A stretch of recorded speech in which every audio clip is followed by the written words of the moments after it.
Am I the a-hole for wanting to leave my dying boyfriend?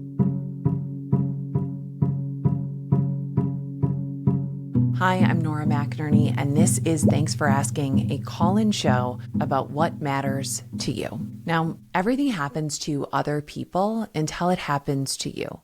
And when it happens to you and you become other people, you don't get any special orientation or guidebook. You just get a big and usually very traumatic life change that you didn't ask for and wouldn't choose from a menu and likely wouldn't wish on your worst enemy. We live, quite tragically, at the speed of life. We know what we know when we know it. We learn by doing, and we learn by living, and we learn on each other, and we learn on ourselves. We are the lab rats, and we are the scientists. And I say all of this because when you are on the outside of something that you haven't experienced, or when you are on the other side of something, your perspective is different. I said different, not better, because even perspective is a matter of perspective. We bring our own lenses to every situation. We bring our own experiences to every situation. When you are in it, you are looking up, down, around, hoping that there is someone out there who gets it, who can flip on a light in the darkness and help you find your way through. And when you have gone through it, you can be that light for someone. So today we have a message from someone who is in the darkness, a woman whose boyfriend has received a very, very serious diagnosis, a woman who is on the cusp of joining the Hot Young Widows Club and sent out an SOS to us via email. But I have an ask for you before you listen or watch if you are on our YouTube, which thank you. Turn your heart to its softest mode. That's what I would like you to do. I myself had to do that because this message really hit something inside of me. It also arrived on my dead husband's birthday, and my first reaction was not soft. So, all that said, let's get into it and let's hear this email. Hi, Nora. I'm writing to you with my emotional support bottle of wine in hand. Nutshell, I'm 33. The love of my life received a terminal diagnosis a few months ago. Doctors give 3-ish years, nice and arbitrary. With a helping hand from fate, I found your writing, and it has been a wonderful salve for the gaping wound that is my impending future. I've since devoured all of your books and thought, why not write to the patron saint of sad, death-adjacent women herself? Thank you, by the way. I would love to be the patron saint of sad, death-adjacent women. So Nora, what the hell do I do? I love this man very much, and I want to be by his side until the very end. He's my person, but I'm also really scared about putting my life on hold for my, lack of a better word, best childbearing years.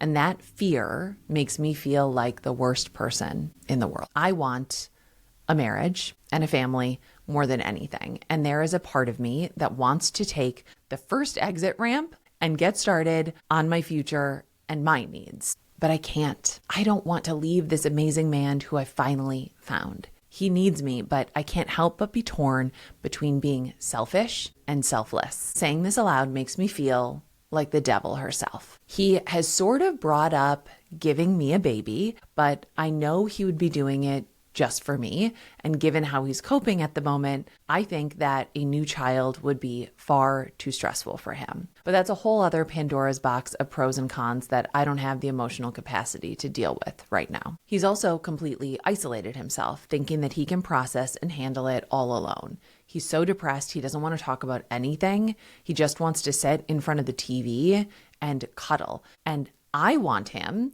to talk to someone, whether that's me, a therapist, a priest, a hobo on a park bench. I don't care. He needs help, but he just refuses. I'm trying to give him all the patience that I can and all the grace to work through it on his own time, but I need to talk about it. When I ask about how the doctor went or how he's feeling, he says, let's talk about it another time. Safe to say, I'm still waiting. Well, I know this isn't about my needs. It kind of is. I'm on this journey too, again, to be selfish or to be selfless. The worst part for me, well, that changes on a daily basis, is that there's no hope. I live on hope. I'm an eternal optimist who's now finding it incredibly hard to live in the no light at the end of the tunnel dark. I've since replaced hope with a nice Merlot seems to be doing the trick. To add to the fun, I lost my dad 2 years ago, and I felt like I just got out of that grief. I really don't want to do it all again. Anyway, I'm sure you'll be seeing a lot of me in your emails over the coming years. Thank you, future hot young widow. Okay, I'm going to admit that I had a very strong reaction to this email the first few times that I read it, and that reaction had everything to do with my own experiences and my own biases. My experience was this. I met Aaron in 2010. I fell in love like Wile E. Coyote falls off of cliffs, and then we found out a year later that he had stage 4 brain cancer. And I remember being in this liminal space just before we found out, when he was in the hospital, but they hadn't figured out what was wrong with him yet, and knowing that whatever happened, I was going to be there. That there was nothing that I could hear that could move me from the side of his bed or from his life, honestly, whether he liked it or not. And the night that we found out that what was wrong with him was a brain tumor, well, we laid in that hospital bed with just the light from the heart monitor. I told Aaron that we were going to get married as soon as he got out of the hospital. And he said something like, "You can't marry me. I'm going to die." And I said something like, "Shut up. We're getting married." Really romantic stuff. I had no real experience with cancer. My relationship record was spotty, shall we say, but I knew that there was not another path for me to take but this one. I also knew that I would not get what I wanted, at least not the way that I wanted it. Aaron and I had talked about marriage and children on our second date. We had talked about a very long life together, but the life expectancy with stage 4 glioblastoma is 3 to 5 years. I Googled it once.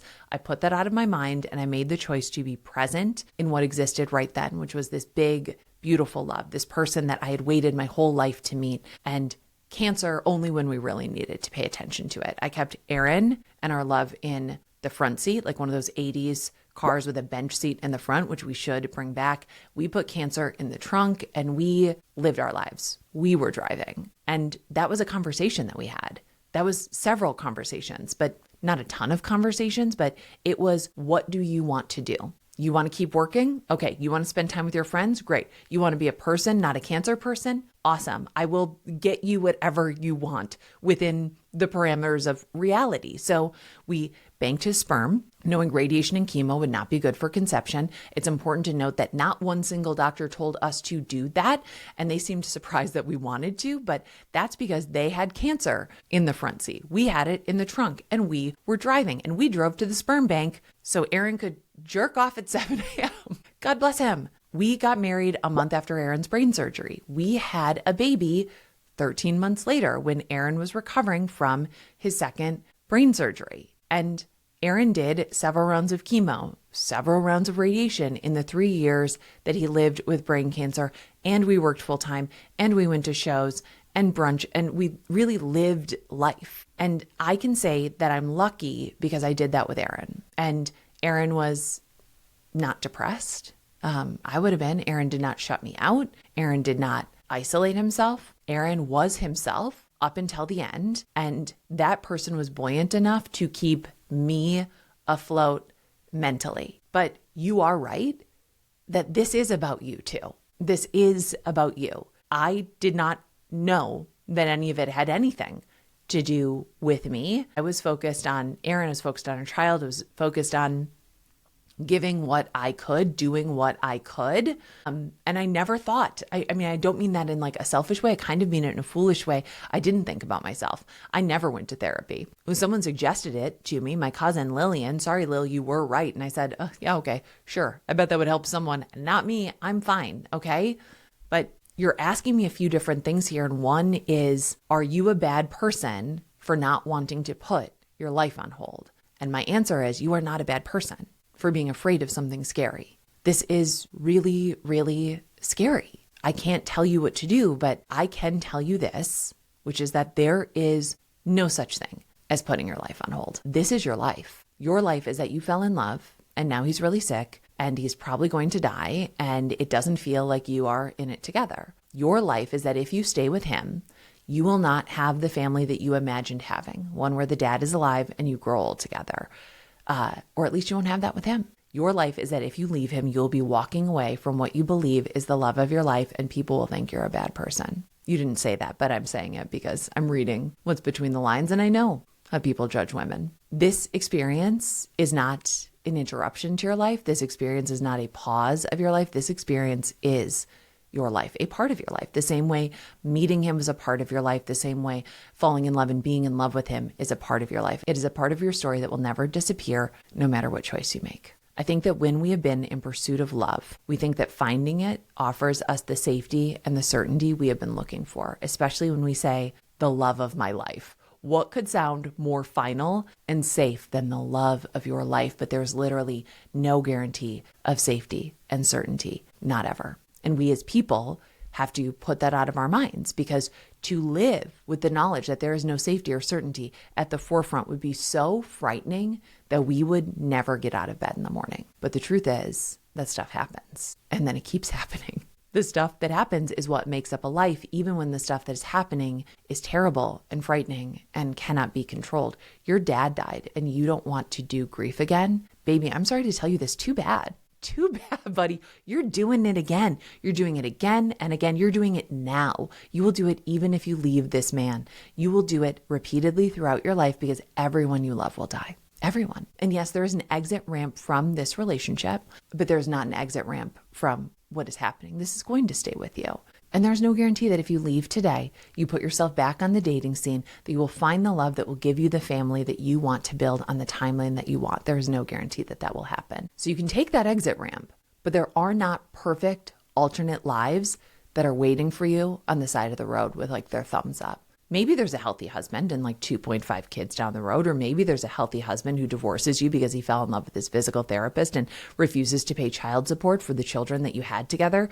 Maybe there's no husband and a child. We don't know. We don't trade one life in for another like they're jeans that don't fit properly. It is more like you are bidding on a storage unit. You're on Storage Wars, okay? You don't know what's in there until you get in there and you open all of those boxes. These are all horrible metaphors, and I'm sorry. It is normal, I think, to think about the path not taken or the path that we could take. And I didn't think it myself, but I know that it's normal to think about leaving when someone is sick, because people do it all the time. Mostly, statistically, that's men. Men do it, okay? They do it, and men are people. And again, I can't tell you what to do, but I can tell you that the choice is not between selflessness and selfishness. There are real costs associated with staying and with being a caregiver. It does take time. It takes money. You have to talk about the hard things. You have to talk about end-of-life care, power of attorney, medical power of attorney, money, and all of that now, early. You will have to have flexibility with your job. You'll have to plan for the worst and hope for the best. Staying on those parallel tracks is kind of the only way through, because you will see and do things that you didn't think that you could see or could do. But you will do it because that is what love is. To be the love of someone's life is an honor, it's a treasure, and it's a responsibility. And I hope this doesn't come across as harsh, because I don't mean it that way, but I think that these are the moments that prove the depth of our love. I did not doubt that I would stay with Aaron, even when his mom asked, "Are you sure? You're so young and this is going to be so hard." I remember thinking, whatever I do, I will someday have to live without him, so I am going to live with him as long as I can. Caregiving is not an easy thing to do, but it is a holy thing to do.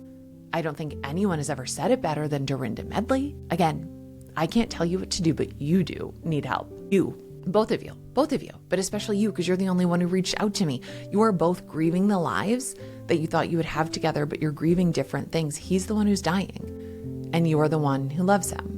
And these are both big experiences. They're real experiences, but they're different experiences. And the 5 stages of grief from Elizabeth Kubler-Ross get a lot of flack, but they are a reflection of what she witnessed in the dying. The dying experienced denial, anger, bargaining, depression, acceptance. They might not go through it in that order, but he's going to go through them. You can't force anyone else to go to therapy or do the things you want them to do, but you can force yourself. I wish I would have. You're going to go through your own thing.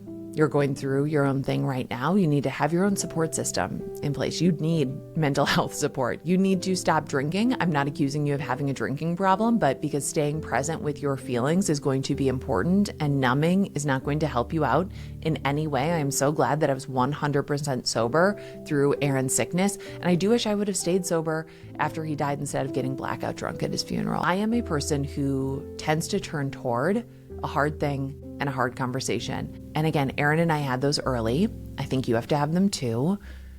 If you want to know what the doctor said, go to the doctor's appointments.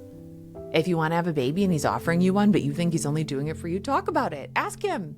Ask him. I think that was giving me a child, trying to give me 2 children, was the kindest thing that Aaron did for me and also the bravest. And I'm not going to tell you that it is easy or simple. Nothing in life really ever is. I think that you are having a normal reaction to a traumatic event. I think that you want an answer key to a test that can't be cheated on. I think you want me to tell you that it will be okay if you go and that it will be okay if you stay. And I hate that you feel without hope, but I also get it. I get it. You aren't going to get what you want and you don't want to hope for the impossible. But in my experience, there's something that is much more powerful than hope, and that is presence. It is being in the moment that you are in, even when that moment is very scary and hard. It's not skipping down your mental pathway to an unknowable and unpredictable future.